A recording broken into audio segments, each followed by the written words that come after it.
তার অনুভব। আল্লাহ আমার রব, এই রবি আমার সব। তোমার দুনিয়াতে আমি যেদিকে তাকাই, অতই নিয়ামতে ডুবে আছি সবাই। ঠিক না বলেন?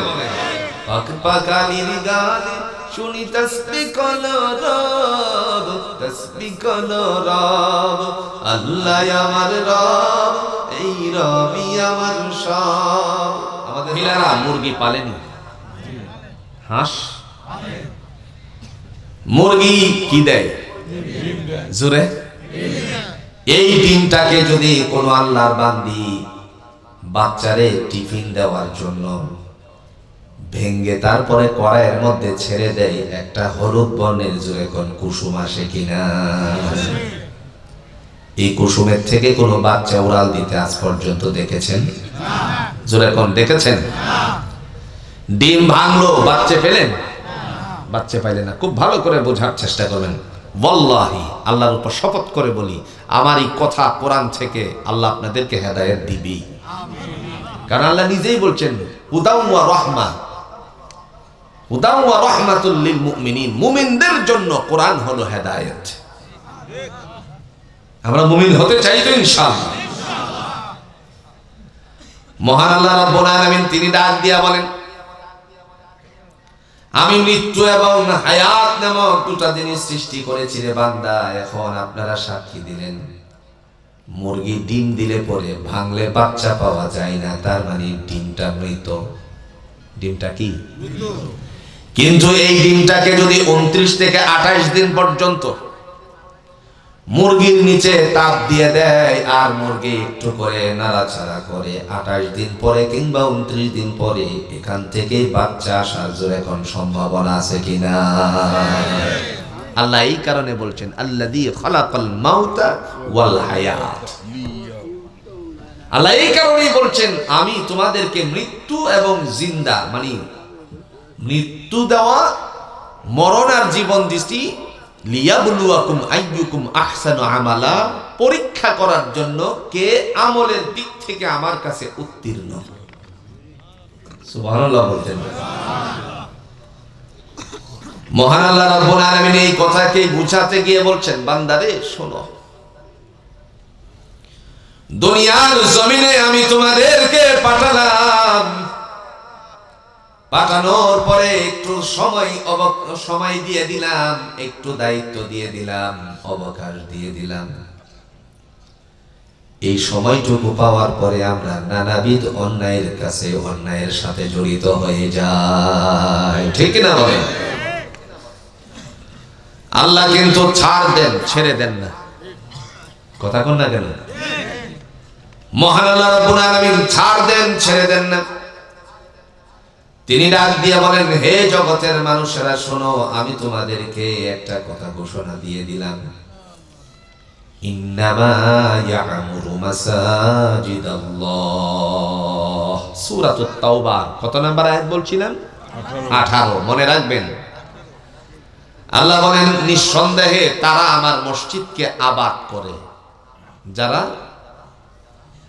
আমি আল্লাহর উপর বিশ্বাস স্থাপন করে। নবী আরবি সাল্লাল্লাহু আলাইহি সাল্লাম যখন এই কথাগুলো বলছিলেন, আল্লাহর নবী গারে হেরা থেকে এসে যখন আওয়াজটা দিয়েছিলেন, আপনারা অনেকেই হজ করতে গিয়ে দেখে এসেছেন আল্লাহর নবীর ঘর, অর্থাৎ রাসূল যেখানে থাকতেন এই বাড়িটার মধ্যে, এই জায়গাটার মধ্যে একটা বড় সুন্দর ছোট্ট একটা ঘর হয়েছে। এই ঘরটা হলো মক্কার সবচেয়ে বড় লাইব্রেরি, মাকতাব। আর হাতের বাম দিকে উঠতে গিয়ে কেউ এক্সেলেটরে, কেউ সিঁড়ি বেয়ে উঠতে গিয়ে একটা বিশাল হাম্মামের ব্যবস্থাপনা দেখা যায়। ওই জায়গার মালিক ছিল আবু জাহেল। আমি ঘরটার ভিতরে বহুবার ঢুকেছি। আসরের নামাজের পরে খোলা হয়, মাগরিব এশার নামাজের পরেও, এশার সালাতের পরেও কিছু সময় খোলা থাকে। আমি তার ভিতরে বহুবার ঢুকেছি। আমার ভাইরা বলার উদ্দেশ্য হলো, আল্লাহ পাক রব্বুল আলামিনের বান্দা তিনি ডাক দিয়ে বলছিলেন, দুনিয়াতে তোমরা যদি আল্লাহর উপর বিশ্বাস স্থাপন করো, তোমাদেরকে মহান আল্লাহ রাব্বুল আলামিন কামিয়াবি দান করে দিবেন। কিং আব্দুল আজিজ গেট দিয়ে বের হলে পরে কত হুজ্জাজের একরামগণ মেসপালার দিকে যেতে হাতের বাম পাশে ম্যাকডোনার সাথে চারতলাতে একটা মসজিদ পড়ে যায়, যে মসজিদটার নাম হলো মসজিদ আবু বকর সিদ্দিক রাদিয়াল্লাহু তাআলা আনহু। এই মসজিদে আবু বকরের এখানেই ছিল হযরত আবু বকর রাদিয়াল্লাহু তাআলা আনহু, তার বাড়িটাই ছিল এখানেই। যখন নবীজি ডাক দিলেন, ইয়া আইয়ুহান নাস, হে মানব সম্প্রদায়, কুলু লা ইলাহা ইল্লাল্লাহ তুফলিহুন, তোমরা যদি বলো আল্লাহ ছাড়া কোনো ইলাহ নাই, আল্লাহ ছাড়া কোনো মাবুদ নাই, সার্বভৌমত্বের মালিক নাই, তিনি তোমাদেরকে কামিয়াবি দান করে দিবেন। হযরত আবু বকর সিদ্দিক রাদিয়াল্লাহু তাআলা আনহু জোরসে একটা আওয়াজ মেরে বললেন, সাদাকতা ইয়া আহমদ, ওগো নবীজি, আপনার কথার উপর আমি বিশ্বাস স্থাপন করেছি। দেখে না না দেখে, আল্লাহরে দেখে না না দেখে, না দেখে বিশ্বাস করাটার নাম কি ভাই? ঈমান। এই কথাটার পক্ষে আল্লাহ আরেকটা দলিল পেশ করেছেন সূরাতুল বাকারা ২য় নাম্বার পৃষ্ঠার ১ম নাম্বার আয়াতে, উলাইকা আলা হুদাম মির রাব্বিহিম ওয়া উলাইকা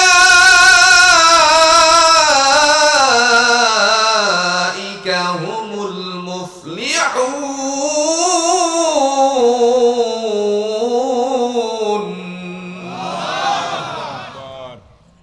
আল্লাহ বলেন তারাই হলো কামিয়াব, এরাই হলো সফলতা অর্জনকারী। ওই সমস্ত মানুষেরাই হলো সফলতা অর্জনকারী, এরাই হলো কামিয়াব। এরা কারা? আল্লাহ তো বলছেন তারা এরা, কিন্তু এরা তারা কারা এটা তো এখানে স্পষ্ট করে দেন নাই। অন্যত্র আয়াতে আল্লাহ বলেন এরা হলো 4 শ্রেণীর। 1 নাম্বার ওয়ান নাবিয়্যিন, নবীরা। 2 নাম্বার ওয়াস সিদ্দিকিন, নবীদের সাথীরা। 3 নাম্বার ওয়াস শুহাদা, যারা আল্লাহর রাস্তায় জীবন উৎসর্গ করেছে তারা। 4 নাম্বার ওয়াস সালিহিন, যারা হলো নেককার। আল্লাহ 4 শ্রেণীর মানুষকে কামিয়াবি দান করে দিয়েছেন। সুবহানাল্লাহ। মক্কা থেকে যখন বের হয়ে গেল, মদিনায় চলে গেলেন হিজরত করে। দিনের নবী হঠাৎ করে সাহাবীদেরকে নিয়ে যখন আলোচনা করলেন, হজ করতে গিয়ে আপনারা অনেকেই লক্ষ্য করেছেন একটি জায়গা যাকে বলা হয় রিয়াদুল জান্নাহ।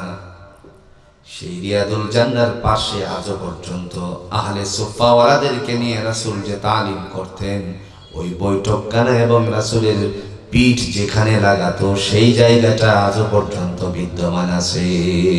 সুবহানাল্লাহ। আহলে সুফফাওয়ালাদের বৈঠকখানা। সেই দিক দিয়ে 2টা দরজা। একটা দরজা দিয়ে নবী আরবি সাল্লাল্লাহু আলাইহি সাল্লামের কাছে উপস্থিত হতো জিবরাইল আমিন, যার কারণে তার নাম দেওয়া হয়েছে বাবে জিবরিল। আর পাশে একটি দরজা, যেই দরজাটা দিয়ে হযরত বেলাল হাবশী রাদিয়াল্লাহু তাআলা আনহু রাসূলের কাছে গিয়েছিল, এই দরজাটার নাম হলো বাবে বেলাল। দিনের নবী যখন তালিম করতেছিলেন, উমাইয়া বংশের সেই কালো মানুষটি, আল্লাহর বান্দা গোলাম, তিনি যখন লক্ষ্য করলেন মালিকের কাজে অনেক ব্যস্ততা বেড়ে গেল, হঠাৎ করে চিন্তা করলেন একবার যদি সুযোগ পাই মালিকের কাছ থেকে পৃথক হয়ে ছুটি নিয়ে কমপক্ষে নবীজির কাছে যাব। হঠাৎ করে একদিন সময় করে নিল। দিনের নবী সাথীদের সামনে কোরআন দিয়ে যখন আলোচনা করছিলেন, ইন্নাল্লাযীনা ক্বালু রাব্বুনাল্লাহ, নিঃসন্দেহে যারা বলে আমার মালিক হলো আল্লাহ। আমাদের মালিক কে? আল্লাহ। আল্লাহ। সুম্মা ইসতাকামু, অতঃপর তারা অটুট থাকে, দৃঢ় থাকে। তাতানাজ্জালু আলাইহিমুল মালাইকা, আল্লাহর পক্ষ থেকে তাদের জন্য ফেরেশতাদের প্রতিনিধি দল পাঠিয়ে দেওয়া হয়। সুবহানাল্লাহ। তারা এসে বলে আল্লাহ তাখাফু ওয়া লা তাহজানু ওয়া আবশিরু বিল জান্নাহ, তোমাদের কোনো ভয় নাই, পেরেশানি নাই, বেহেশতের সুসংবাদটুকু গ্রহণ করো। পিছনে থেকে যখন শুনছিলেন হযরতে বেলালে হাবশী রাদিয়াল্লাহু তাআলা আনহু, আল্লাহর বান্দা হাত উঁচু করে চিৎকার মেরে বললেন, সাদাক্তা ইয়া আহমদ সাল্লাল্লাহু আলাইহি ওয়াসাল্লাম, নবী গো, আপনি যে কথাটা বলছেন আমি সত্যতা ঘোষণা করলাম। সাথে সাথে আল্লাহ পাক রব্বুল আলামিনের হাবিব চোখটারে একটু তুলে তাকালেন। তাকানোর পরে, মাথা তুলে তাকানোর পরে দেখলেন কালো একজন মানুষ সে সত্যতা ঘোষণা করেছে। নবীজি দেখে বলেন, তোমার মনের বক্তব্য পেশ করো, অনুভূতি। কথা বুঝেন না? এই যে আপনাদের রাষ্ট্রপতি মহোদয় শাহাবুদ্দিন সাহেব, উনি নতুন রাষ্ট্রপতি হওয়ার সাথে সাথে যমুনা টেলিভিশনের সাংবাদিকেরা ওনার সামনে গিয়ে ওনার কাছ থেকে একটু অনুভূতি জানতে চাইলেন। আল্লাহর ইচ্ছা। কথা বুঝতে পারছেন তো? উনি বললেন যে সবই আল্লাহর ইচ্ছা। আলহামদুলিল্লাহ, আমি আল্লাহর প্রশংসা করি যিনি আমাকে এই পদ দান করেছেন। আমার মানে চেতনাও ছিল না, আমার কোনো অনুভূতি ছিল না যে আমার কাছে বা আমার কাঁধে এটা আসবে। এই যে একটা অনুভূতির কথা উল্লেখ করে বলছেন, আপনার অনুভূতি ব্যক্ত করুন। নবীজি বলছিলেন ওই সময় অনুভূতি, এই অনুভূতিগুলি আসছে আস্তে আস্তে করে। বেলাল, তোমার অনুভূতি ব্যক্ত করো, কি বলতে চাও বলো। তিনি রেখে বললেন, ওগো আল্লাহর হাবিব, আমি আপনার কাছে কালিমা পড়ে মুসলমান হয়ে যেতে চাই। রাসূল বললেন, বেলাল তুমি পড়ো, আশহাদু আল্লা ইলাহা ইল্লাল্লাহু ওয়া আশহাদু আন্না মুহাম্মাদান আবদুহু ওয়া রাসূলুহু। রাসূলকে বলতেছেন, ওগো আল্লাহর হাবিব, এখনই কালিমা পড়ে নিচ্ছি, তবে একটা কথা আমাদের দেন। আমার তো দুনিয়ার একজন মালিক আছে, মালিকের অনুমতি লাগবে নাকি? নবী বলেন, না, তোমার সবচেয়ে বড় মালিক যিনি খলাকাল ইনসান আল্লামাহুল বায়ান, আসেনি কোরআনে, যিনি মানুষ সৃষ্টি করেছে, যিনি কথা বলার মতন শক্তি দান করেছে, সেই আল্লাহ বলছেন তোমাকে মুসলমান হওয়ার জন্য। কারণ প্রত্যেক মানুষকে আল্লাহ ডাক দিয়েছেন, ইয়া আইয়ুহান নাস, হে মানব সম্প্রদায়, উবুদু, দাসত্ব করো, গোলামি করো, রব্বাকুমুল্লাযী খলাকাকুম, যে আল্লাহ তোমাদের সৃষ্টি করেছে। সুবহানাল্লাহ বলতেন না? হযরত বেলাল হাবশী রাদিয়াল্লাহু তাআলা কালিমা পড়ে মুসলমান হয়ে গেল। দাম বাড়ছে না কমছে ভাই? দাম বেড়ে গেছে। আপনি আমি মুসলমান মনে মনে চিন্তা করবেন না আমাদের অনেক দামের, নো, দাম আমাদের একেবারেই স্বল্প নয়। নবীজি বলছেন, ইমানদার শোনো, দুনিয়ার জমিন থেকে অন্যায়ের কারণে জাহান্নামেও যদি ইমানদারেরা নিক্ষেপ হয়, শিরক তার সাথে ছিল না, আল্লাহ তাদেরকে জাহান্নাম থেকে বের করে একদিন জান্নাতে ঢুকিয়ে দিবে। ওই সময়টার মধ্যে ওই সমস্ত মানুষেরা তারা ডেকে ডেকে বলবে, যারা ইমানদার না তারা একটা আওয়াজ তুলবে, আল্লাহর কোরআনে সেই আওয়াজটা উঠিয়ে দিয়েছেন। তারা কি বলবে শোনেন, রুবাবা ইয়াওয়াদ্দুল্লাযীনা কাফারু লাউ কানু মুসলিমিন।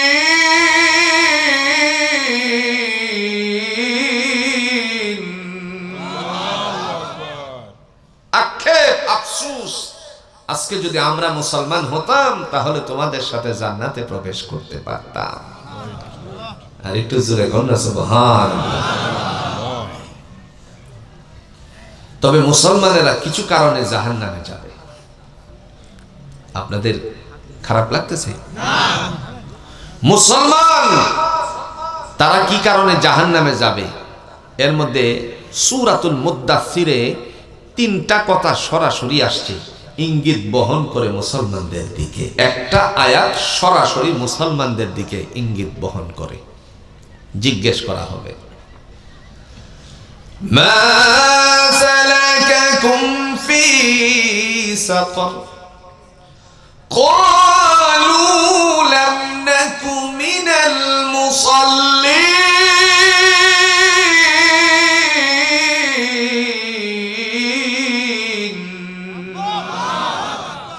আল্লাহু আকবার। সূরাতুত তাওবার 18 নম্বর আয়াতের প্রথম অংশ হলো তারাই আমার মসজিদ আবাদ করে যারা ঈমান রাখে কার উপরে? আল্লাহ। আবাদ করা বুঝি তো আমরা, মানে মসজিদকে আবাদ করার মানে হলো মসজিদে গিয়ে আল্লাহর হুকুম পালন করে। চাষি ভাই তার জমিন আবাদ হয় যখন সেখানে চাষাবাদ করে বীজ বপন করে, আর মসজিদ আবাদ হয় মুসল্লিরা যখন আল্লাহর পায়ে সেজদা করে। জিজ্ঞেস করা হবে কোন কারণে জাহান্নামে নিতে হলে, এরা জিজ্ঞেস কারা করবে জানেন? জান্নাতীরা। কোন কারণে জান্নাতীরা ডেকে ডেকে বলবে কোন কারণে জাহান্নামে নিতে হলে, কোন কারণে জাহান্নামে গেলে। উত্তরে জাহান্নামে থেকে উত্তর দিয়ে বলবে মুসলমানেরা ফি মা সালাকাকুম ফি সাকার। তারা বলবে ক্বালু লাম নাকু মিনাল মুসাল্লিন, দুনিয়ার জমিনে আমি মুসল্লি ছিলাম না, সালাত আদায় করতাম না। আচ্ছা বলেন তো এই কথাটা কি কাফেররা বলবে? দুনিয়ায় আমি সালাত আদায় করতাম না, নামাজ পড়তাম না, এই কথাটা কি কোনো কাফেরে বলবে? কারা বলবে? মুসলমান তো ফাইনাল। এই অবস্থার মধ্যে আল্লাহ রাব্বুল আলামিন ডেকে বলেন খবরদার, সময় শেষ হওয়ার আগেই তুমি আমার কাছে আত্মসমর্পণ করো। মহান আল্লাহ বলেন তোমাকে যেন দুনিয়ার সম্পত্তি আর সন্তানাদি আমার শরণ থেকে দূরে সরিয়ে না দেয়। আমি আল্লাহ যে তোমার রব, আমি যে তোমার মালিক, সেজন্য সিজদা করে স্বীকার, জোরে বলুন তো করতে হবে কার পায়ে সিজদা করব? আল্লাহ। আল্লাহ বলেন ওয়াসজুদি ওয়াক্তারিব, যারা আমাকে সিজদা করে, আমার পায়ে যারা সিজদা করে, আল্লাহ বলেন তারা আমার নিকটতম হয়ে যায়। সুবহানাল্লাহ। যে কথা বলছিলাম হযরতে বেলাল কালো মানুষ, মনে আছে না ভুলে গেছেন? না মনে আছে, বলেন। আল্লাহ রাব্বুল আলামিনের বান্দা তিনি যখন রাসূলকে ডেকে বললেন সাদাকতা ইয়া আহমদ, নবী গো আমি আপনার কথার উপর বিশ্বাস স্থাপন করলাম। নবীজি কালিমা পড়ে মুসলমান হওয়ার কথা বললে কালিমা পড়ে মুসলমান হয়ে গেল। দ্বীনের কথাগুলো রাসূল প্রাথমিক কিছু ধ্যান ধারণা দিলেন। সেই ধ্যান ধারণা নেওয়ার পরে আল্লাহর নবী সাল্লাল্লাহু আলাইহি সাল্লাম ডেকে বললেন বেলাল তোমাকে বিদায় দিলাম, এবার তুমি মালিকের কাছে যাও। মালিকের বাড়িতে চলে গেল উমাইয়া বংশের সেই নারী। তার বাড়িতে চলে যাওয়ার পরে সন্ধ্যা যখন হয়ে আসলো, আল্লাহর বান্দা চিন্তার মধ্যে মগ্ন হয়ে গেল। নবীজির কাছে যে ঈমান এনেছে, ঈমানের পাওয়ার জোরে কোন আছে কিনা? আস্তে আস্তে করে চিন্তা করতে করতে তার মধ্যে যেন ঈমানের পাওয়ার আরো বাড়তে শুরু করলো। রাত যখন গভীরতার দিকে পৌঁছতে লাগলো, বেলালে হাবশী রাদিয়াল্লাহু তাআলা আনহু আল্লাহর বান্দা তিনি হঠাৎ করে ঘুম থেকে জাগ্রত হয়ে তারপরে আল্লাহর পায়ে সিজদা শুরু করে দিলেন। আল্লাহ কোরআন দিয়ে বলছেন ওয়াসজুদি ওয়াক্তারিব, যারা আমার পায়ে সিজদা করে তারা আমার নিকটতম হয়ে যায়। বেলাল রাদিয়াল্লাহু তাআলা সিজদা করে কাঁদে। ও মুসলমান আল্লাহর বান্দা, তিনি তখন আল্লাহর দিকে মুতাওয়াজ্জহ হয়ে বললেন রব্বানা যালামনা আনফুসানা ওয়া ইল্লাম তাগফির লানা ওয়া তারহামনা লানাকুনান্না মিনাল খাসিরিন। আমরা পড়ি কিনা? আল্লাহর কাছে আত্মসমর্পণ করি কিনা বলেন? জি বলি। ও আমার প্রভু, যালামনা আনফুসানা, আমি আমার আত্মার উপর অন্যায় করেছি, অবিচার করেছি। ওয়া ইল্লাম তাগফির লানা, তুমি যদি ক্ষমা না করো আমার আর কেউ ক্ষমাকারী নাই। ওয়া তারহামনা, তুমি আমার উপরে দয়া দান করো। জোরে বলুন তো সবচেয়ে বড় দয়াবান কে? আল্লাহ। পৃথিবীর জমিন থেকে আমার আল্লাহ রাব্বুল আলামিন এই কথাই বুঝালেন, বান্দারে তুমি যখন নামাজে সালাতে দাঁড়াও তখন পড়ো আর রহমানির রহিম। পড়ি কি পড়ি না? পরম করুণাময় দয়ালু আল্লাহর কথা আমরা স্বীকার করি। আল্লাহ বলেন কতটুকু পরম করুণাময় দয়ালু। আল্লাহ বলেন বান্দারে, মায়ের গর্ভের ভিতরে আমি আল্লাহ তোমারে এক ফোঁটা নাপাক শুক্র প্রবেশ করিয়ে ইনটিমসিট কেয়ার ইউনিটের মধ্যে রেখে ফি করারিন মাকিন, সুরক্ষিত জায়গাটার মধ্যে রেখে যেন কোনো চার প্রবেশ না করে জরায়ুর মুখটা বন্ধ করে দিয়ে আমি আল্লাহ জিম্মাদারি নিয়ে তোমারে হেফাজত করেছি। আমি হলাম এত বড় রহমান দয়ালু আল্লাহ। 40 দিন অতিবাহিত হওয়ার পরে আস্তে করে তোমারে একটা রক্তের চাক্কা বানিয়ে দিয়েছি। সুম্মা মিন আলাকা সুম্মা মিন মুদগা ফাকাসাউনাল ইযামা লাহমা বলে আল্লাহ উল্লেখ করেছেন। আর 40 অতিবাহিত হওয়ার পরে একটা গোশতের টুকরা বানালাম। গোশতের টুকরাটা একেবারে নরম ছিল, একটু শক্ত হওয়ার পরে তোমার আকার আকৃতি আমি আল্লাহ নিজে হাতে দিয়ে দিলাম। কে দিছেন? কার হাতে? আল্লাহর হাত আছে। একটু জোরে কোন নাকি আছে? নিঃসন্দেহে আল্লাহর হাত আছে। তবে হাত নিয়ে গবেষণা করে ধ্বংস হওয়া ছাড়া আর কোনো উপায় নেই। কথা বুঝতে পারছেন কি? আল্লাহর হাত কত লম্বা, স্রষ্টাকে নিয়ে গবেষণা নয়, সৃষ্টিকে নিয়ে করলেই আল্লাহকে সহজে খুঁজে পাওয়া যায়। কারণ আল্লাহ তো আমাদের থেকে বেশি দূরে না। কথা কর না কেন? খুব দূরে। আল্লাহর একটা সিংহাসন আছে, সেটা হচ্ছে আরশ আজিম। কিন্তু আল্লাহ মানুষের অতি সন্নিকটে। সুবহানাল্লাহ কইতেন না? প্রমাণ আছে নি আপনাদের কাছে? আল্লাহ যে অতি সন্নিকটে, প্রমাণ আছে নি? প্রমাণ নেই, দলিল। ওয়া ইযা সাআলাকা ইবাদি আন্নী ফা ইন্নী করিব।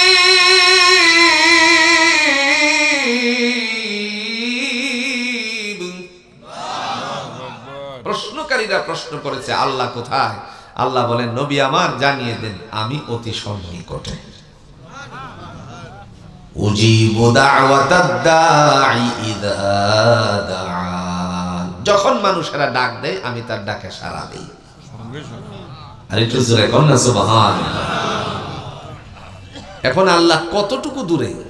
আল্লাহ তো বলছেন অতি সন্নিকটে। অতি সন্নিকটে বলতে কি 10 ফিট দূরে মনে হয় না? কথা কন না কেন? আল্লাহ কয় নবী গো আরো প্রমাণ করে দেন। ওয়া নাহনু আকরাবু ইলাইহি মিন হাবলিল ওয়ারিদ। মানুষের মস্তিষ্কে বুদ্ধি সরবরাহের জন্য একটা রগ আছে ঘাড়ে, যাকে বলা হয় সাহেরা। ওই সাহেরা রগের চেয়েও আমি আল্লাহ অতি সন্নিকটে। দিনের নবী ইসলামী জ্ঞান ধ্যান ধারণা শিক্ষা দেওয়ার পরে বেলালে হাবশী রাদিয়াল্লাহু তাআলা আনহু ঘরের মধ্যে গিয়ে সিজদায় পড়ে জোরে কোন কার কাছে কাঁদে? রব্বানা যালামনা আনফুসানা ওয়া ইল্লাম তাগফির লানা ওয়া তারহামনা লানাকুনান্না মিনাল খাসিরিন। ও আমার প্রভু, আনফুসানা যালামনা আনফুসানা, আমি আমার আত্মার উপরে অন্যায় করেছি। ওয়া ইল্লাম তাগফির লানা, তুমি যদি মাফ না করো আমার আর কেউ মাফকারী নেই। ওয়া তারহামনা, তুমি আমার উপরে দয়া করো। আল্লাহ ছাড়া কোনো দয়াশীল আছে ভাই? আল্লাহর বান্দার কান্নার আওয়াজ এতটাই বেড়ে যায় মালিকের ঘুম ভেঙে গেল। উমাইয়া বংশের নারীর ঘুম ভেঙে যাওয়ার কারণে সে চিন্তা করলো বেলাল এত রাতে কাঁদে কেন। আস্তে আস্তে করে সামনের দিকে অগ্রসর হলো। অগ্রসর হওয়ার পরে আল্লাহ পাক রব্বুল আলামিনের বান্দা, তিনি যে সিজদায় পড়ে কান্নারত মহিলা আল্লাহর বান্দি আড়ি পেতে দেখলো বেলাল কার সামনে মাথা নত করলো। ইতিপূর্বে বেলাল যাদের সামনে মাথা নত করেছিল তারা ছিল লাত, উজ্জা, মানাত, 33 কোটি দেবতা। এখন আমার বেলাল কার সামনে মাথা নত করেছে? রাতের বেলায় কিছুই বললো না, সকাল বেলায় ডাকলো, ডেকে বলল, বেলাল তোমাকে আমি রাতের বেলায় কান্নার আওয়াজে আমার ঘুম ভেঙে যায় হয়, তারপরে আরই পাইতেছিলাম, লক্ষ্য করলাম তোমার সামনে কেউ নাই। কার সামনে মাথা নত করেছিলে? আমাদের দেব দেবী কেউ ছিল না।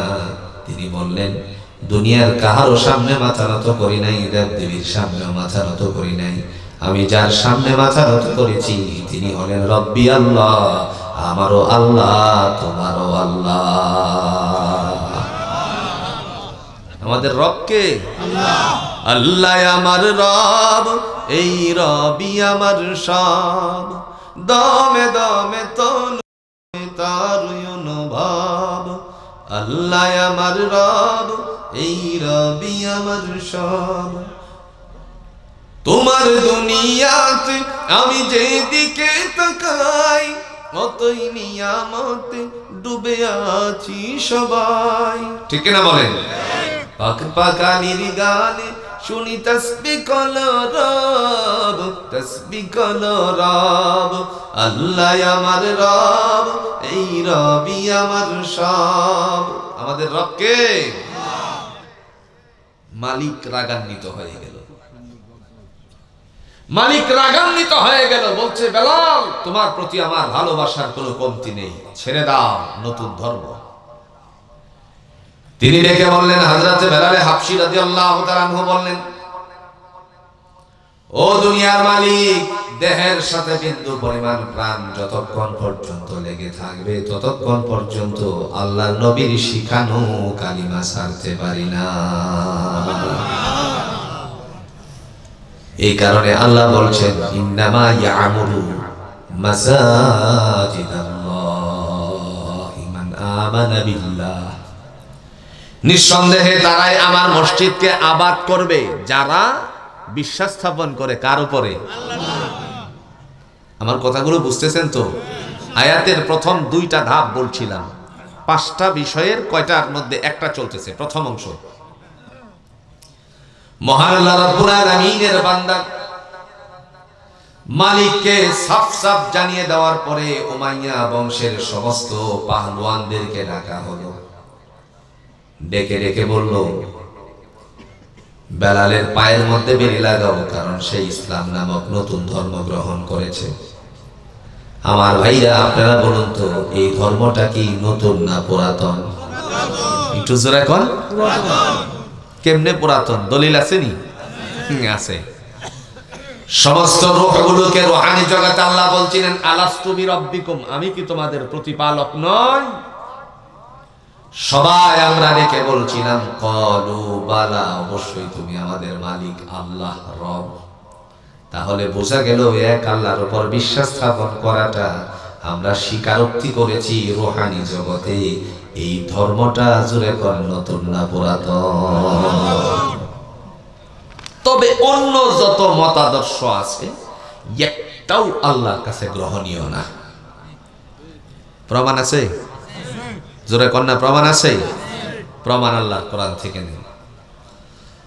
ومن يبتغي غير الإسلام دينا فلن يقبل منه وهو في الآخرة من الخاسرين।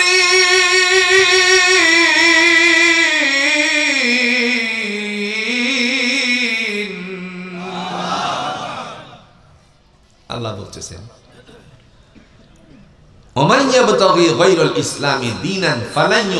ইসলাম ছাড়া ভিন্ন কোন মতাদর্শ আমি আল্লাহর কাছে গ্রহণীয় নয়, একটাও গ্রান্টেড না। তাহলে আল্লাহর কাছে সবচেয়ে মনোনীত ধর্ম নাম কি?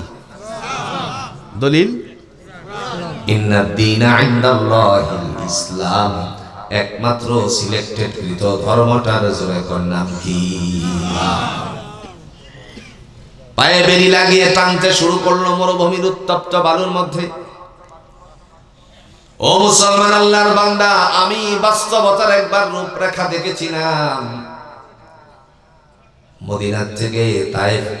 মদিনার থেকে যখন আমি বদরের ময়দানের দিকে যাচ্ছিলাম, সাথীদের মধ্য থেকে একজন আমাকে ডেকে বলল, ড্রাইভার আরাবি ছিল, বলে দিল যে তাকে বলুন যাতে করে আমার একটু প্রস্রাব করার সুযোগ দেয়। তার কাছে বলার পরে বলছে, লালা সুযোগ দেওয়া যাবে না, কারণ মক্কা মদিনার সবচেয়ে বড় একটা বিপজ্জনক অবস্থান আছে, সেই অবস্থানের নাম হলো বালুঝড়। বালুঝড়ের কারণে কত যে মানুষ নিহত হয় তার কোনো শেষ নাই। গাড়ি অ্যাক্সিডেন্টে কিছুই দেখা যায় না, মাঝখানে শুধু বালি আর বালি। এমন সময় আল্লাহ পাক রব্বুল আলামিনের বান্দাকে বলার পরেও সে দাঁড় করায় না। হঠাৎ করে সে যখন বলল, আমারে সুযোগ না দিলে পরে তোমার গাড়ি নষ্ট হয়ে যাবে, এখন আস্তে করে সে মরুভূমির ভিতরে ঢুকিয়ে দিল। গাড়ি থেকে নামলো, আর প্রস্রাব করতে যাওয়া আসার মধ্যে যে সময়টুকু লাগছে, গাড়িতে ওঠার পরে দেখলাম সুন্দর মানুষটা একেবারে মলিন হয়ে গেছে। ওই দিন আমার চোখে ধরা পড়েছিল হযরত বেলাল হাবশী রাদিয়াল্লাহু তাআলা আনহুর উপরে যে অত্যাচারের স্টিম রোলার চলেছিল, না জানি তারা কত কষ্ট দিয়েছিল। শুধুমাত্র একটা কারণে, বিশ্বাস স্থাপন, জুড়ে বলুন তো কার উপরে করেছে? আল্লাহ রাব্বুল আলামিনের বান্দা হঠাৎ করে যখন বেহুশ হয়ে যায়, বেহুশ হয়ে যাওয়ার সাথে সাথে আর তার তো কোনো চেতন থাকে না। কিছুক্ষণ পরে হুঁশটা ফিরে আসলে পরে বলে, আহাদ, আল্লাহ এক। আমাদের রব জুড়ে বলুন তো কয়? কুল হুয়াল্লাহু আহাদ। জুড়ে বলুন তো আল্লাহ কয়? স্বীকার করেছি, কুল হুয়াল্লাহু আহাদ, আল্লাহ এক। নবী গো আপনি বলুন আল্লাহ বললি। আল্লাহুস সামাদ, তিনি হচ্ছেন অমুখাপেক্ষী। যিনি হচ্ছেন আমাদের রব, তিনি হচ্ছেন অমুখাপেক্ষী।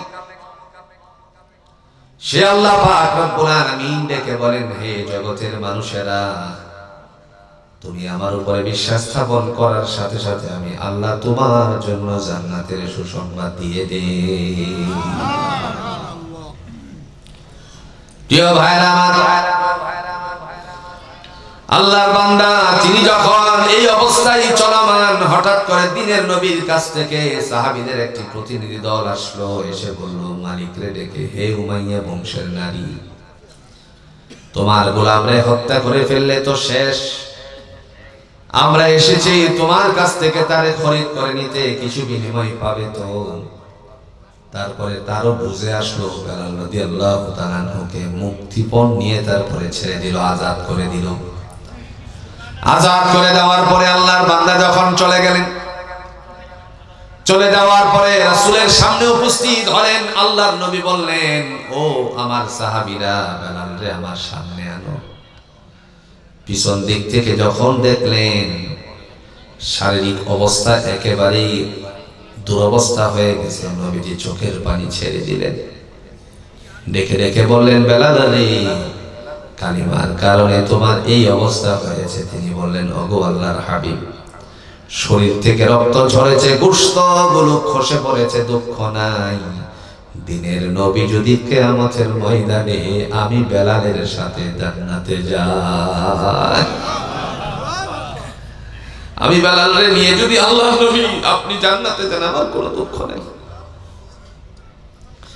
সাহাবীদেরকে ডেকে বলেন, ও আমার সাহাবীরা, যাও আমার বেলালরে তোমরা মেডিসিনের ব্যবস্থাপনা করো। প্রশ্ন জাগতে পারে, সে তখন কি কোনো মেডিসিন ছিল নাকি? যুগের পরিবর্তনে মেডিসিন পরিবর্তন হয়। তৎকালীন সময়ে যে মেডিসিন ছিল, আজ পর্যন্ত সেই মেডিসিন আপনার আমার বাজারে আছে। নবীজির সময় যে মেডিসিন ছিল, এই মেডিসিনটা আজকে আমার বাজারে আছে।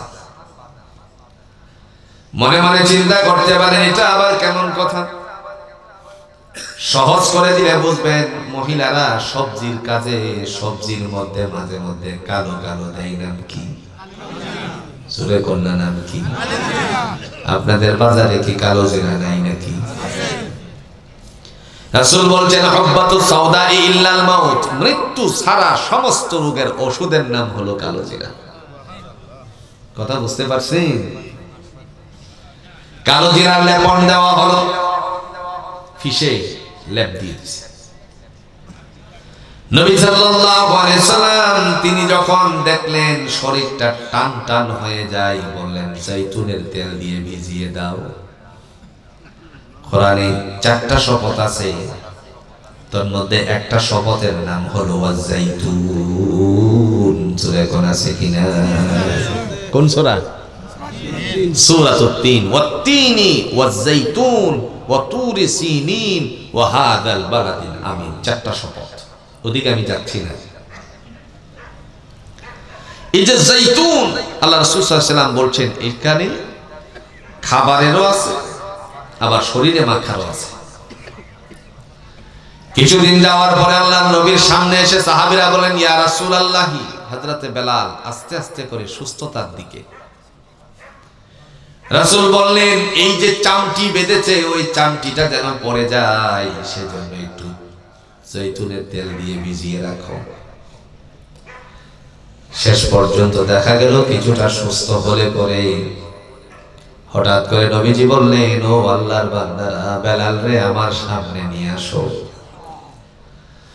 সমস্ত সাহাবীদের সামনে হযরতে বেলাল হাবশী রাদিয়াল্লাহু তাআলা আনহুকে আনা হলো। আল্লাহর নবী ডাক দিয়ে বললেন, বেলালের পিঠের কাপড়টাকে ওপেন করো। পিঠের কাপড় ওপেন করা হলো।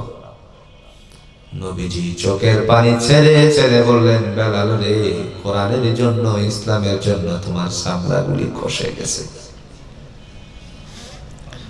সাহাবীদেরকে ডেকে বললেন, ও আল্লাহর বান্দারা,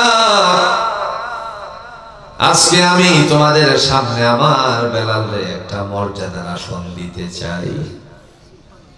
সাহাবীরা বললেন, ওগো আল্লাহর হাবিব, আপনি কোন আসনে তারে বসাতে চান? আমরা সবাই রাজি আছি। নবীজি ডাক দিয়া বললেন, আমি তার আজকের থেকে মুয়াজ্জিন মদিনার বানিয়ে দিলাম, মসজিদে নববীর মুয়াজ্জিন বানিয়ে দিলাম। অথচ ওই মানুষটার মুখে জড়তা ছিল, কিন্তু বেলাল যখন আজান দিতেন সমস্ত কাজ রেখে দিয়ে তারপরে আল্লাহর বান্দিরা কানটা আজানের দিকে দিয়ে রাখতেন। আজানের মধ্যে জোরে কোন তো হেদায়েত দান করেছেন কে? একটু জোরে কোন হেদায়েত দান করেছেন কে? 2022 সালে কাতারে অনুষ্ঠিত সেই বিশ্বকাপ ফুটবলে আবারও আজানের ভিতরে যে হেদায়েত, এটা আমরা লক্ষ্য করেছি। একজন মহিলা সাংবাদিক ব্যুরো রিপোর্টের জন্য এসেছিল সেই কাতার বিশ্বকাপ ফুটবলের খেলা দর্শনার্থীদের অবস্থানটুকু তুলে ধরার জন্য। হঠাৎ করে তার কানে মসজিদের থেকে আজানের ধ্বনি চলে গেল। মসজিদের থেকে আজানটা চলে যাওয়ার সাথে সাথে আল্লাহ পাক রব্বুল আলামিনের বান্দি এমন সময় আস্তে আস্তে করে বের হয়ে গেল, কোত্থেকে এত সুন্দর আওয়াজ আসতেছে। একটি পর্যায়ে মসজিদের কাছে গিয়ে দাঁড়ালো, দেখলো একজন আজান দিতে আছে। তার এই কানে যখন পড়ে গেল, সমস্ত রিপোর্ট গুলো বন্ধ করে দিয়ে আল্লাহর বান্দি মুহূর্তের মধ্যে দুনিয়ার সব কিছুকে ফেলে রেখে কালিমা পড়ে মুসলমান হওয়ার জন্য প্রস্তুতি গ্রহণ করেছে। শেষ পর্যন্ত মুসলমান হয়েই গেছে। কারণ আজানের ধ্বনিতে কার দিকে ডাকে?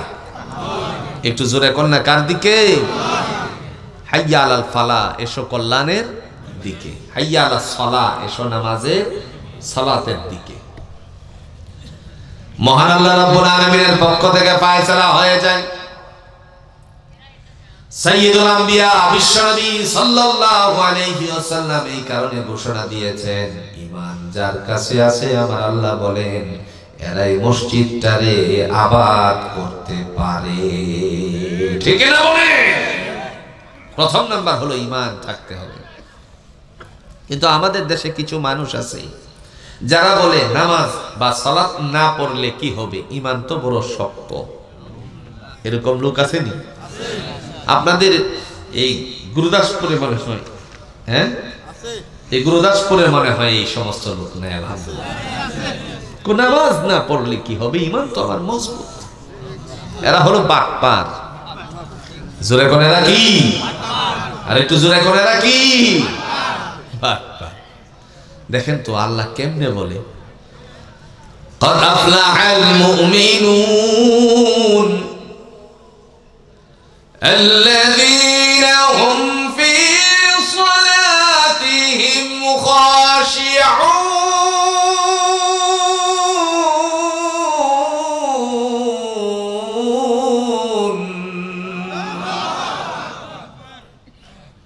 আল্লাহ বলেন মুমিনেরা হলো সফলতা অর্জনকারী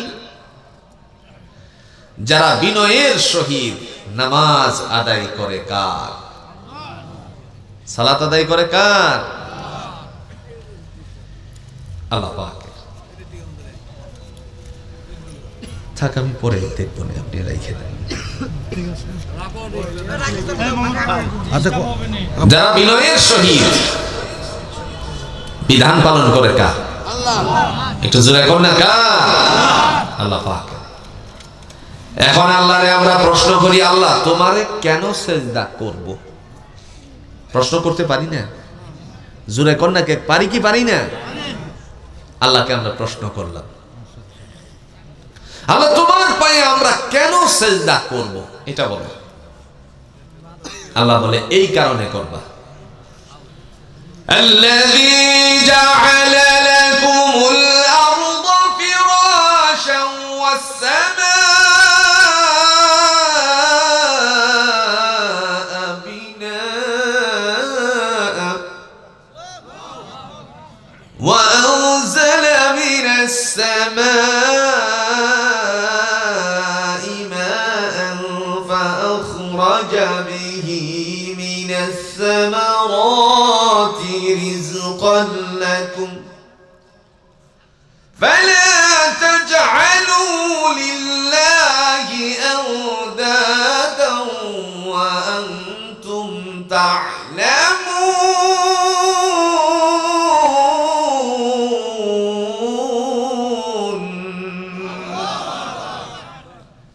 আল্লাহ বলেন এই কারণে সিজদা করবা, কারণ দুনিয়াটা, এই জমিন তোমাদের জন্য আমি বানিয়েছি বিছানা। জমিনটা কি? একটু জোরে কর না, জমিন কি? আপনাদের এই গুরুদাসপুরের সবচেয়ে ধনাঢ্য মানুষ যদি মারা যায়, তার বিছানাটা কি? একটু জোরে কর না, কি? আহা, গোটা বাংলাদেশের সবচেয়ে ধনাঢ্য মানুষ যেদিন এক সময় মারা গিয়েছিল, কিশোরগঞ্জের জহরুল ইসলাম, আমি তার কবরের পাশে দাঁড়িয়ে অনেক লোকদেরকে, মানে আমি যখন দাঁড়ালাম অনেক লোকেরা ভিড় করেছিল, জিজ্ঞেস করলাম আর কি, ওনার এই কবরটার মধ্যে কি গালিচা দিছে। লোকেরা আমাকে বলল, হুজুর এটা কি বললেন? আমি বললাম যে তাইলে অর্থ কিছুই তারে নিয়ে যেতে, যেরকম সে নিয়ে যেতে পারে নাই, কিন্তু আপনি আমার জন্য সাথী হবে ঈমান আর, জোরে কন্যাকে ঈমান আর আমল। রাসূল বলছেন ওই মানুষ ইমানদার যখন, আমলওয়ালা যখন মারা যায়, তখন তার কবরের মধ্যে জান্নাতি গালিচা দান করে দেওয়া হয়। আল্লাহ বলেন এই জমিনটা তোমাদের জন্য বানিয়েছি বিছানা, ওয়াসসামাআ বিনাআ, আকাশটা বানিয়েছি ছাদ। দুনিয়ার ছাদের মধ্যে ত্রুটি বিচ্যুতি থাকতে পারে, কিন্তু আল্লাহর আকাশের ছাদে কোনো ত্রুটি আছে নাকি? নাই। আল্লাহ বলছেন সুম্মারজিউল বাসার, তাকাও বারংবার আমার ছাদের দিকে, হাজারবার তাকাও, লক্ষবার তাকাও, কোটিবার তাকাও, তোমার দৃষ্টি তোমার দিকে ফিরে আসবে। আমি আল্লাহর ছাদের মধ্যে বিন্দু পরিমাণ ত্রুটি বিচ্যুতি ধরা পড়বে না। সে আল্লাহ জোরে কোন তো এখনো আছে কিনা, ভবিষ্যতে থাকবে। মহান আল্লাহ রাব্বুল আলামিন দেখে বলেন ওয়াসসামাআ বিনাআ, আকাশটারে তোমার জন্য ছাদ বানিয়েছি, এই কারণে আমার পায়ে সিজদা করবা, গোলামি করবা। শুধু তাই নয়, ওয়ানজালা মিনাস সামাই মাআন ফাআখরাজা বিহি মিনাস সামারাতি রিজকান লাকুম وأنزل من السماء ماء فأخرج به من الثمرات رزقا لكم আল্লাহ বলেন আকাশ থেকে তোমাদের জমিনের রিজিক বৃদ্ধির জন্য আমি আল্লাহর পক্ষ থেকে বৃষ্টি দান করে থাকি। সুবহানাল্লাহ। শাওয়ার ফিটিং করেছেন আকাশে কে? আল্লাহ। শাওয়ার বুঝি তো, এই যে গোসলখানা বানালে একটা ঝর্ণা ফিটিং হয় কি হয় না ভাই? এই ঝর্ণাটা ফিটিং হওয়ার পর ঝর্ণার নিচে যদি কেউ দাঁড়ায় তখন তার উপরে পানি পড়ে। আল্লাহ বলেন আকাশের মুখ যেদিকে আমি ফিরিয়ে দিই ওইদিকেই বৃষ্টি হয়। মনে করেন আপনার এই গুরুদাসপুর থেকে অথবা আপনাদের ওই সাইসকৈরির এই পুরান পাড়া থেকে রওনা দিয়েছেন কাশিকাটার দিকে, ঘর থেকে বের হতে পারতেছিলেন না বৃষ্টির কারণে। রাস্তা ধরে যখন আপনি সামনের দিকে যাচ্ছেন, কাশিকাটা যাওয়ার আগে গিয়ে দেখলেন এক ফোঁটা বৃষ্টিও নাই। এরকম হয় কি হয় না? অথবা আপনি কাশিকাটা আসেন, বাসায় ফোন দিয়ে বললেন, ম্যানেজার সাহেবরে ফোন দিয়ে বললেন আরে খলার সমস্ত ধানগুলো একত্রিত করো। এখন ম্যানেজার সাহেব বলল স্যার কি বলেন আপনি, কেন একত্রিত করবো? আরে বৃষ্টি নামছে তো, আকাশের অবস্থা ওই দিক দিয়ে ভালো নয়, বৃষ্টি হবে এরকম ভাব দেখা যাচ্ছে। এই মুহূর্তে উনি মুস্কি হাসি দিয়ে, কারণ স্যারের সামনে যদি একটু হাসিটা ফুটে যায় তখন তো স্যার তারে মানে পানিশমেন্ট দিতে পারে, কথা কোনো ঠিক নেই। মুস্কি হাসি দিয়ে স্যার কয় কিরি, মুখটা একটু মোবাইল থেকে দূরে সরিয়ে বলছে স্যার কয় কিরি, কিসের আবার বৃষ্টির ভাব? কাছিকাটায় মহাবৃষ্টি মুষলধারে, কিন্তু আপনাদের এই সাতকৈরের মধ্যে দেখা যায় এক ফোঁটাও বৃষ্টি নাই। সময়ে সময়ে এই দৃশ্য জোরাকান চোখের সামনে পড়ে কিনা? এই জন্য ভাইরা আমার, সে আল্লাহ বলেন আমি জমিন থেকে রিজিক উৎপন্ন করার উদ্দেশ্যে আকাশ থেকে বৃষ্টি দান করি। এই কারণে জুরে কন্ত গোলামি করব কার? আল্লাহর গোলামি করব। আল্লাহ বলেন এই গোলামি করতে গিয়ে তোমাদের দুইটা জিনিস যেন দূরে সরিয়ে না দেয়, একটা হলো সম্পত্তি আর একটা হলো সন্তানাদি। কে বলছেন?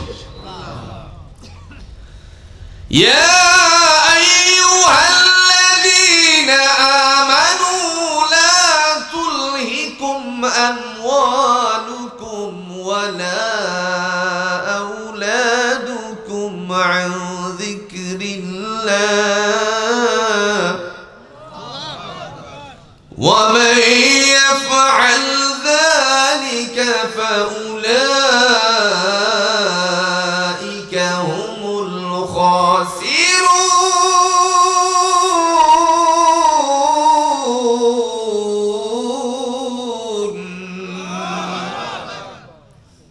কে বলছেন? আল্লাহ বলেন ইয়া আইয়ুহাল্লাযীনা আমানু, হে বিশ্বাসীরা ঈমানদারেরা, লা তুলহিকুম, তোমাদেরকে যেন ধ্বংস না করে দেয়, আমওয়ালুকুম, সম্পত্তি, ওয়ালা আওলাদুকুম, এবং সন্তানাদি, আন যিকরিল্লাহ, আমি আল্লাহর স্মরণ থেকে। ওয়া মান ইয়াফআল যালিকা ফাউলাইকা হুমুল খাসিরুন। দুই কারণে যদি সন্তানের সম্পত্তির কারণে যদি কেউ বেনামাজি হয়ে যায়, আল্লাহর স্মরণ থেকে দূরে সরে যায়, তারা ক্ষতিগ্রস্ত হয়ে যাবে। জুরে কোন বলেছেন কে? একটা উদাহরণ দিলে সহজে বুঝে আসবে। দারিদ্রতা যখন ছিল তখন প্রথম কাতারের মুসল্লি, কিন্তু আস্তে আস্তে করে ছেলেরা যখন বিদেশ কামাই করেছে, বাবার হাতে অর্থ করে দিয়েছে, তখন দেখা যায় টি স্টলে বসে বসে আড্ডা জমাতে জমাতে শহর চলে যায়, আসরের সময় বাড়িতে যায়, বিভিন্ন কাজে জড়িয়ে থাকার কারণে আসরও তার কাছ থেকে চলে যায়। এরকম মানুষ বাংলার জমিনে জোরে কোন আছে কিনা? আপনাদের এই চাষ কইরের মধ্যে না থাকতে পারে। ঘরের পুরুষ মানুষ সালাত আদায় করে কিন্তু মহিলা করে না, এরকম আছে না? দুইজন মুরব্বী আল্লাহর হুকুম পালন করে, বাকি চারজন করে না।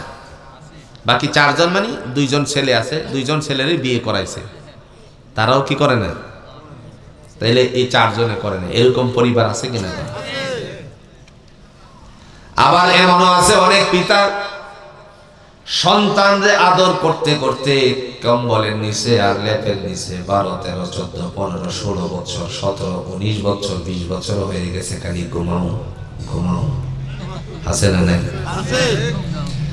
যদি স্কুলে না যায়, এই ছেলেটারে মারছে, কোচিং এ না গেলে তারপরে মেরেছে, কিন্তু একদিনও তারে একটা আঘাত করো না, থাপ্পড় দিল না, আল্লাহর হুকুম পালন করে নাই বলে। কথা বল না কেন? আমি যদি ওই সমস্ত ভাইদেরকে জিজ্ঞেস করি কেন আপনার সন্তানকে কোচিং এ না যাওয়ার কারণে মেরেছেন, উত্তরে বলবেন সে লাইফটা নষ্ট হয়ে যাবে, এই কারণে মারছি। আপনি শুধু দুনিয়ার শরীর আর লাইফ জীবন গড়ার কথাটা চিন্তা করলেন, কিন্তু আখিরাতের জমিনে যে জাহান্নামের দিকে চলে যাচ্ছে, একবার তার দিকে আপনি নজরদারি হলেন না। ঠিক না বলে? অথচ আল্লাহর কোরআন বলছে, আল্লাহর কোরআন দিয়ে আল্লাহ পাক রব্বুল আলামিন ডেকে বললেন, হে জগতের মানুষেরা শোনো, তোমার পরিবারদেরকে আমার হুকুমের জন্য তাগিদ করো। ওয়া'মুর আহলাকা বিস-সালাহ, তোমরা তোমার সন্তানগুলোকে আমি আমার হুকুমের জন্য, আল্লাহর জন্য, নামাজের জন্য তাগিদ করার কথা বলেছেন কে? সালাতের জন্য তাগিদ করো। প্রিয় ভাইরা আমার, সাইয়্যিদুল মুরসালিন আহমদ মুস্তাফা সাল্লাল্লাহু আলাইহি সাল্লাম কোরআন দিয়ে বলছেন, যারা আল্লাহর শরণ থেকে দূরে সরে যায় তারা ক্ষতিগ্রস্ত হয়ে যায়, সেজন্য হুকুম সব সময় পালন করব কার? আর একটু জোরে বলেন কার? আল্লাহর হুকুম পালন করতে হবে, কোন টাল বাহানা চলবে না এই জায়গায়। রাজি আছি তো ইনশাআল্লাহ? নামাজ না পড়লে কি হবে? মাজারে গিয়ে সেজদা মারে, এরকম পাবলিক আসেনি? আপনাদের অঞ্চলে না থাকতে পারে। বাবার দরবারে যাচ্ছে, বাবা তোমার কাছে আসি, আসেনি? আহা, আল্লাহ হেদায়েত দান করুন। ভূতে যেন ধরছে রে তাহারে, ঠিক কি না? কর ওগরে কি ধরছে? একটু যেরকম কি ধরেছে? আল্লাহ কয় মরবি আর পিটনি শুরু হয়ে যাবে। কে মারবে? ফেরেশতা দিয়ে আল্লাহ পিটাতে শুরু করবে, কারণ সব হিসাবের খাতা কার কাছে? একটু জোরে কন্যা কার কাছে? বন্ধু, আপনি ব্যবসায়িক মানুষ, একটা পৃষ্ঠার মধ্যে লেখছেন নগদ, আরেকটার মধ্যে লেখছেন বাকি, হিসাবের খাতা আসেনি? কথা কন্যাকে হিসাবের খাতা আসেনি? আর আপনি আমার জীবনের হিসাব মনে হয় আল্লাহ রাখতেছে না। একটু দলিলটা নেন। ওয়ামা আদরাকা মা ইল্লিয়ুন, নবীকে প্রশ্ন করেছেন, নবী গো, ইল্লিন আর সিজ্জিন সম্পর্কে আপনি কিছু জানেন? আল্লাহ উত্তর দেয়, এই কথা জানেন, এই কথা প্রশ্ন করেই আল্লাহ উত্তর দিলেন, কিতাবুম মারকুম, এটা হলো হিসাবের খাতা। সুবহানাল্লাহ বলতেন না? কিসের খাতা? কিসের খাতা? ব্যবসায়িক তার নগদ আর বাকির হিসাব যেমনি করে, আল্লাহ হিসাব করে রাখতেছে 2 জনের দ্বারা। আসেনি? আসেনি? কিরামান কাতিবিনা ইয়ালামুনা মা তাফআলুন।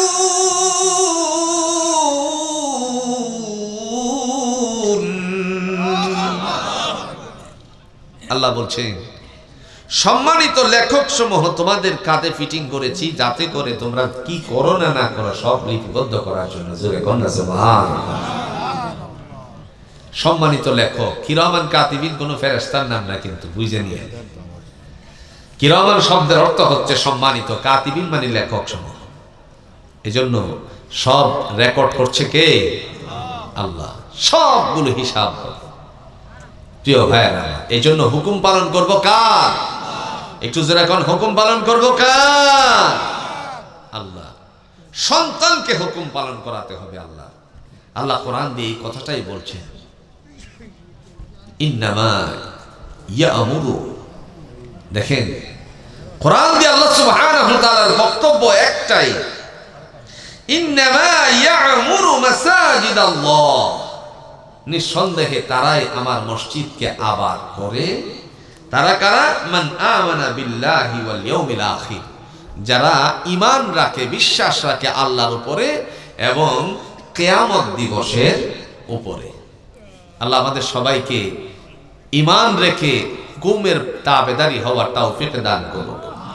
আর একটু জোরে কোন আমিন। মহান আল্লাহর পক্ষ থেকে আজকের এই ওয়াজ মাহফিলকে কবুল আর মঞ্জুর করুন। ওয়াজের কিছু ধারা আছে, সেই ধারাটা আসলে আপনাদের অঞ্চলে অনেক কাহিনীকে বেশি পছন্দ করে, আমি যা বুঝতেছি আর কি। কথা বুঝছেন? আর আমি কাহিনীর ওয়াজের লোক না, আমি তাফসিরের লোক। তো সমস্যাটা হলো এই জায়গায়, তাফসির এটা হৃদয়করণের মধ্যে আক্রমণ করে আল্লাহর দিকে যাওয়ার জন্য, আক্রমণ করে আল্লাহর দিকে যাওয়ার জন্য। আর ওয়াজ হলো বিভিন্ন কাহিনী কুহিনী বলতে বলতে বাইগুন নাচতেছে ইল্লাল্লাহর জিকির করে। কথা বুঝেন না? এগুলোর নাম হলো ওয়াজ আর কি। এরপরে মনে করেন শুধু তাই না, এই জমানায় কোরআন আসলে পরে আমার বাপের নাম লেখা থাকতো কোরআনে, এইগুলি হইল গা ওয়াজ আর কি। এগুলো তো আমি বলতে পারি না ভাই, এগুলো আমার অভ্যাসে নাই। আমার বক্তব্য হচ্ছে কোরআন আমাদেরকে কি শিক্ষা দেয়। কোরআন আল্লাহ আমাদের জন্য দান করেছেন, তিনি আমাদেরকে কোন পথে চলার জন্য আদেশ করেছেন, এই আদেশের কথাটা জেনে বুঝে আমল করার নাম হলো তাফসীর, ব্যাখ্যা বিশ্লেষণ। কারণ একটা আয়াত বহুবার অন্যান্য সূরা দিয়ে আল্লাহ সাজায়া ব্যাখ্যা বিশ্লেষণ করছেন। এখন এই ব্যাখ্যাটা বুঝতে পারলে, কোরআনটা কিছুই যদি না বোঝেন, কমপক্ষে কোরআনের আয়াতটা আপনার হৃদয়কে ওপেন হার্ট সার্জারি করবে ইনশাআল্লাহ। আল্লাহ নিজে বলছেন, জাদাতহুম ঈমানা ওয়া ইযা তুলিয়াত আলাইহিম আয়াতু জাদাতহুম ঈমানা। যখন কোরআন তেলাওয়াত করা হয় তখন তোমার ঈমান বৃদ্ধি পেয়ে যায়। আর বুঝতে হবে, এই কোরআন তেলাওয়াতের পরে যাদের ঈমান বৃদ্ধি পায় না, এটা দিলটা মরে গেছে।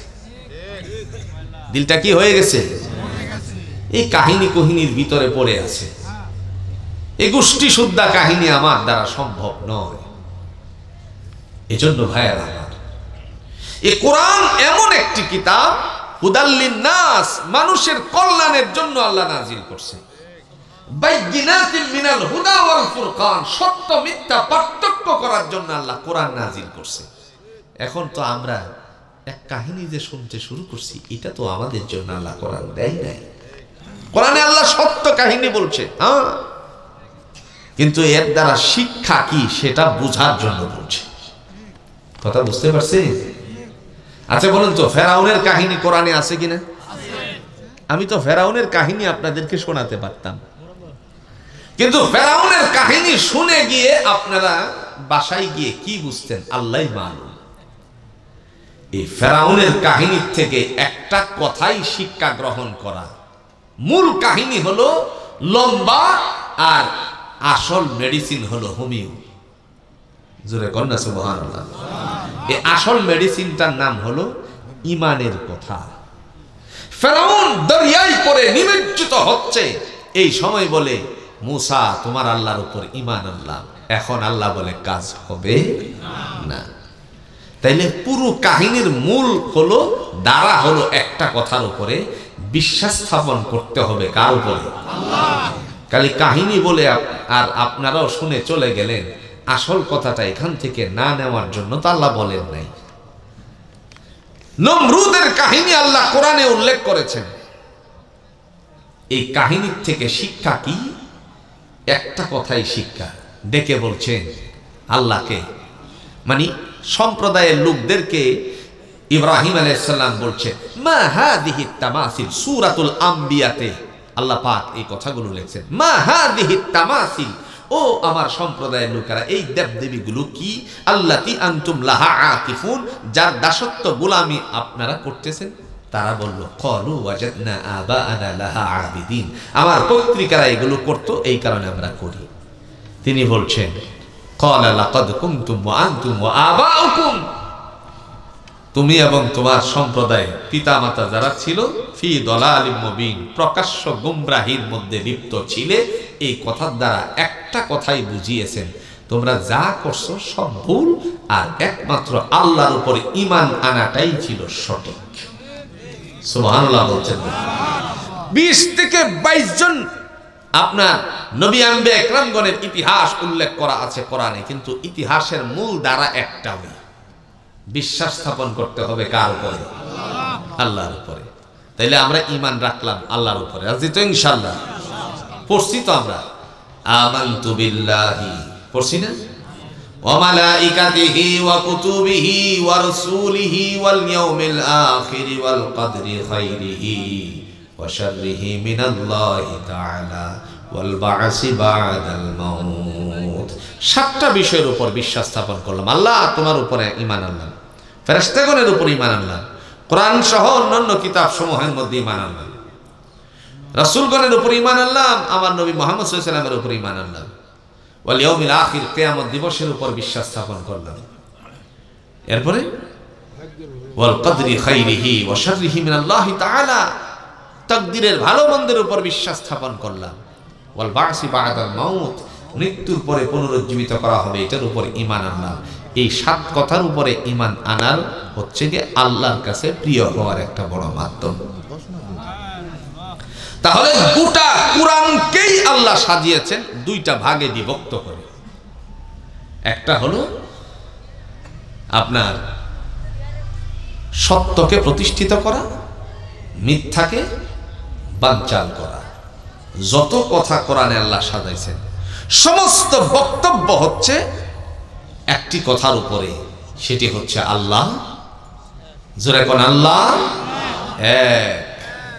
এই আল্লাহ একের উপর আমাদেরকে আল্লাহ প্রতিষ্ঠিত থাকার তৌফিক দান করুন। সকলে বলুন আমিন।